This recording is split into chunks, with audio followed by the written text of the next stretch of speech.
Kemudian di masjid di Indonesia biasanya setelah sholat maghrib, apa yang Anda lihat? Apa? Nyanyi-nyanyi rame.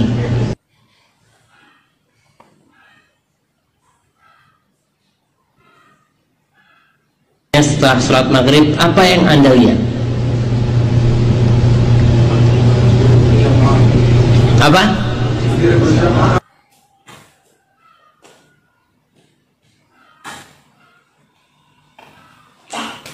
Apa yang Anda lihat?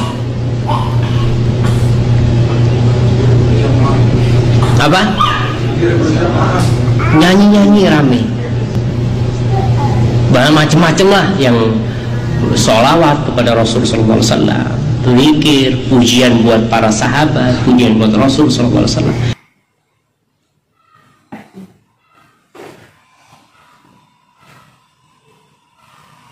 Orang keluar dari rumahnya berangkat ke masjid, salah satu tujuannya apa? Mendapatkan ketenangan. Tapi sampai masjid mau berdoa ini rame sendiri, sallallahu ala Muhammad.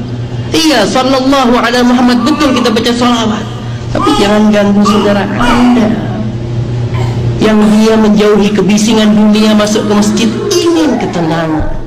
Oh, malah diganggu dengan rame. Waalaikumsalam warahmatullahi wabarakatuh.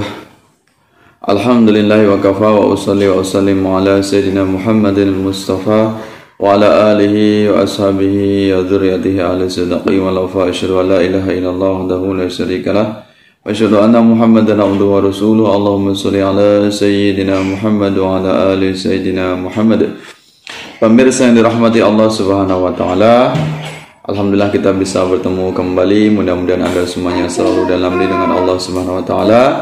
Segala aktivitas Anda diberikan kelancaran, mudah-mudahan dimanapun Anda berada selalu dalam lindungan Allah Subhanahu wa taala. Kita diberikan kekuatan iman Islam, diberikan keistiqomahan dalam melaksanakan semua ketaatan kepada Allah Subhanahu wa taala. Telah kita simak tadi yaitu jejak digital dari Syafiq Riza Basalamah.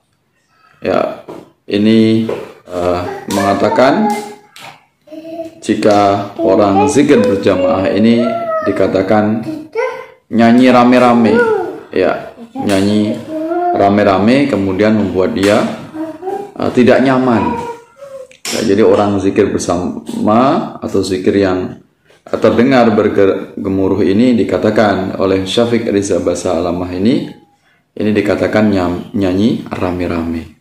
Ini sebuah jejak digital yang sangat buruk, ujaran kebencian dari seorang yang katanya adalah seorang ustadz yang ditokohkan, yaitu dai salafi wahabi bernama Syafiq Riza Basalamah.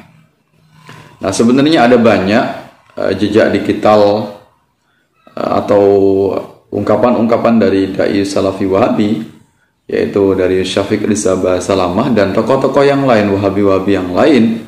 Nanti akan kita kupas bersama. Ini satu persatu akan kita kuluti bersama betapa banyaknya dosa-dosa dari kelompok salafi wahabi, sehingga sangat wajar dan ini memang harus kita bubarkan. Kenapa demikian? Karena ini adalah sebuah unsur provokatif, ya, provokatif atau provokator dai-dai salafi wahabi ini, tapi dibalut atau diisi atau dengan kedok pengajian atau kajian, padahal isinya adalah ghibah, provokatif, menghina amalan-amalan kaum ahlu sunnah wal jamaah. Inilah orang yang tidak tahu diri, ya, tidak tahu diri, tidak bisa berkaca diri, padahal mereka adalah kelompok minoritas, kelompok yang sesat tapi gemar menuduh sesat. Artinya mereka terlalu kepedean, merasa bangga, merasa sombong dengan kesesatannya, ya, sehingga tidak punya perasaan, ya, tidak punya hati, mencela, mencaci maki, menghina amaliyah kaum ahlu sunnah wal jamaah. Nah, itulah yang saya katakan sebagai provokator berkedok pengajian. Ya, jadi sebenarnya isinya adalah penghinaan atau caci maki amaliyah kaum Ahlus Sunnah wal Jamaah atau saudara umat Islam yang lainnya, tapi mereka bungkus dengan kedok kajian biar keren, biar seolah-olah paling islami, biar seolah-olah paling sesuai dengan manhaj salaf, biar sesuai dengan salafus soleh. Ya, padahal isinya adalah penuh dengan kedengkian, hasud, fitnah, ghibah, ya, takfiri, menuduh bid'ah dan sebagainya. Nah ini, jadi saya anggap ini bukan hanya sekedar boleh untuk dibubarkan, tapi kalau isinya adalah provokatif, hanya memecah belah kaum Ahlus Sunnah wal Jamaah, memecah belah, menyulut kepada kebencian dan peperangan, maka sebelum itu terjadi maka harus kita stop, kita hentikan. Kenapa demikian? Kalau terus-menerus dai salafi ini berkoar-koar di mimbar mereka, di majelis mereka, ya secara terang-terangan, maka akan pada masanya nanti terjadi perang, ya, perang antara Aswaja dan Salafi, Wahabi, ya, perang antara warga Ahlus Sunnah wal Jamaah, warga Sunni, warga Nahdlatul Ulama dengan Wahabi. Dan ini bisa kita lihat contohnya di negara-negara Arab, di Timur Tengah, misalnya di Suriah. Ini konflik antara Wahabi dan kaum Aswajah. Nah, ada banyak tokoh yang dibantai oleh Salafi Wahabi. Nah, ini karena kekejaman mereka, doktrin mereka yang sangat radikal. Ketika ada orang mengadakan Maulid Nabi, kemudian masjidnya dibom dan sebagainya. Nah, ini. Jadi, munculnya radikalisme, terorisme ini berangkat dari ujaran-ujaran kebencian, kemudian ditindaklanjuti dengan melakukan tindakan anarkisme, kemudian pada ujungnya adalah melakukan tindakan kekerasan atau perang dengan fisik. Ya, nah ini. Jadi sebelum NKRI hancur, sebelum Indonesia hancur, maka kita harus ada tindakan preventif, mencegah lebih baik daripada mengobati. Jadi sebelum terjadi peperangan besar dan kaum Salafi Wahabi akan hancur lebur, maka harus kita stop, ya, kita hentikan, ya, sebelum nanti ada tindakan yang lebih tegas dari kaum Ahlus Sunnah wal Jamaah. Nah ini, jadi isinya adalah provokator berkedok kajian dibalut lagi dengan istilah sunnah, biar paling sunnah, biar paling islami, biar paling masuk surga sendiri. Sedangkan di luar kelompoknya mereka hina, mereka caci maki, hanya merasa kelompoknya sendiri sesuai dengan salaf.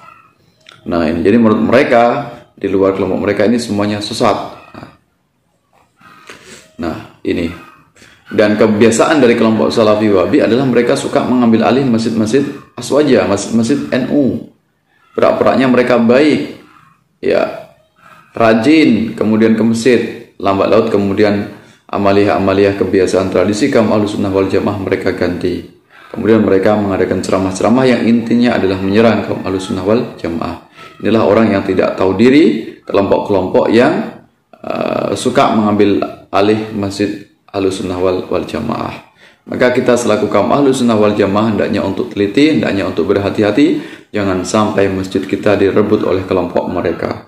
Jangan sampai kita lengah. Marilah kita hidupkan masjid kita. Jangan sampai kita capek-capek membiayai, kita membangun masjid, tapi kemudian mereka yang menempatinya, bahkan mereka nanti yang akan menyerang amaliyah kaum Ahlus Sunnah wal Jamaah. Nah ini.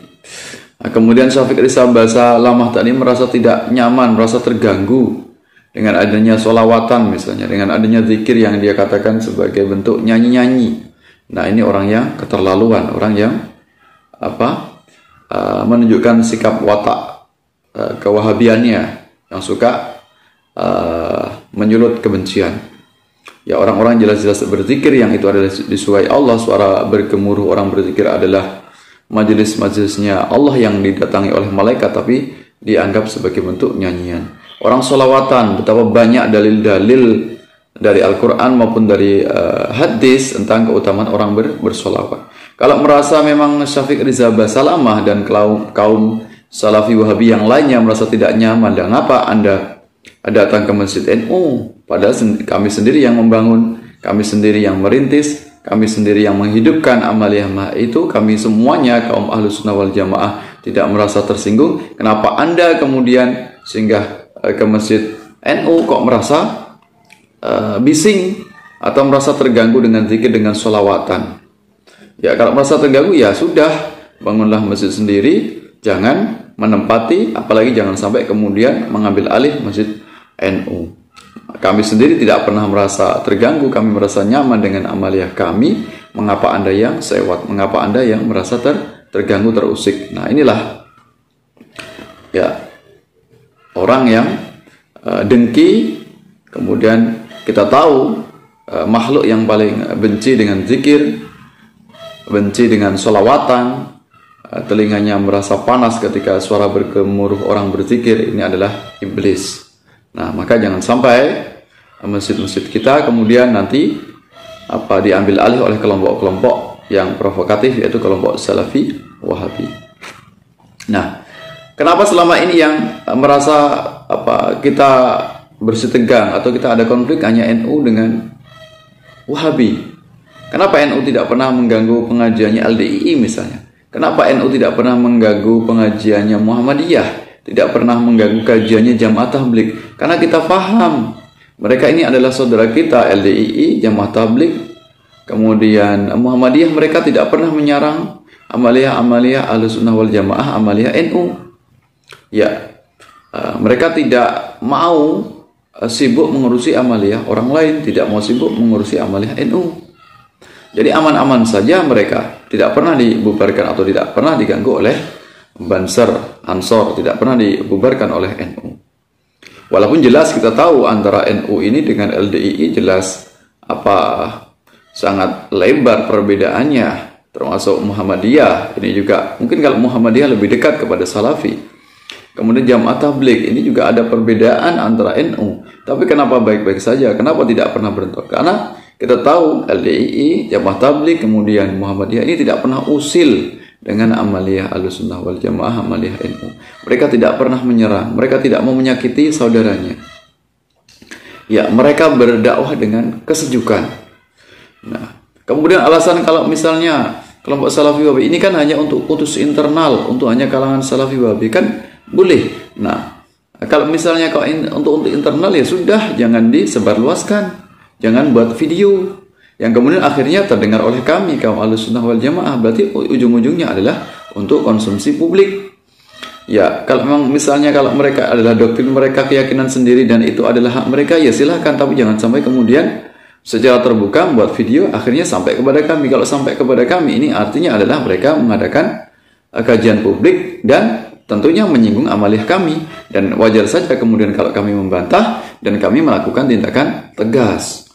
Ya, kami punya banyak dalil, mau minta dalil apa saja, kaum Ahlus Sunnah wal Jamaah tidak akan kekurangan dalil.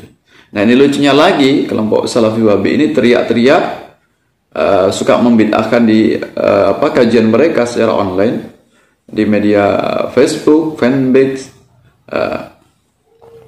kemudian di YouTube dan sebagainya. Tapi ketika diajak dialog, diajak debat, mereka kabur. Ya, mereka mingkem, mereka tidak berani, mereka tidak punya nyali, takut dengan kesesatan mereka, kejahatan mereka, penyimpangan mereka. Tapi kalau beraninya hanya di media saja, kuar-kuar. Nah, ini lucunya lagi.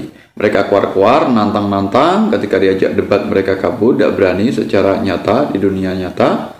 Tapi ketika kemudian dibubarkan, mereka mewek. Mereka merasa seolah-olah terzolimi, padahal mereka hanya playing victim, hanya menipu masyarakat, seolah-olah merasa terzolimi, padahal mereka lah biang keladinya, ya biang keroknya. Maka tidak akan mungkin ada asap kalau tidak ada api. Nah, maka janganlah untuk memancing kebencian, jangan memancing keresahan, bentrok dan sebagainya. Kalau Anda ingin dihormati, harus tahu diri. Anda ini minoritas, kelompok Salafi Wahabi ini berada di lingkungan mayoritas yang adalah penganut mazhab Syafi'i, kemudian pahamnya adalah bermazhab. ya melakukan tradisi Ahlussunnah wal Jamaah yang mereka juga punya dalil. Kami Ahlussunnah wal Jamaah punya banyak dalil. Kenapa kemudian Anda memancing keributan? Nah, ini yang sangat disayangkan dari kelompok Salafi Wahabi. Maka jangan harap kami akan menghentikan provokasi Anda selagi Anda terus memprovokasi masyarakat, memprovokasi jamaah Anda untuk membenci amaliyah Ahlussunnah wal Jamaah. Nah, kalau misalnya tentang dalil zikir berjamaah, kami punya banyak dalil. Nah, saya ambil saja satu misalnya. Nah, ini tentang keutamaan berzikir bersama-sama. Zikir itu boleh sirri, boleh jahri, kondisional. Kalau kami sama kaum Ahlussunnah wal Jamaah ingin zikir bareng-bareng rame-rame, yaitu hak kami semuanya. Mengapa Anda yang merasa dirugikan? Ya, wong kami juga tidak mau mengganggu ibadah Anda. Kami juga tidak mau datang ke masjid Wahabi. Kami juga tidak nyaman diimami oleh kaum Salafi Wahabi yang mereka memiliki akidah yang berbeda, akidah yang menyimpang, akidah Tri Tauhid.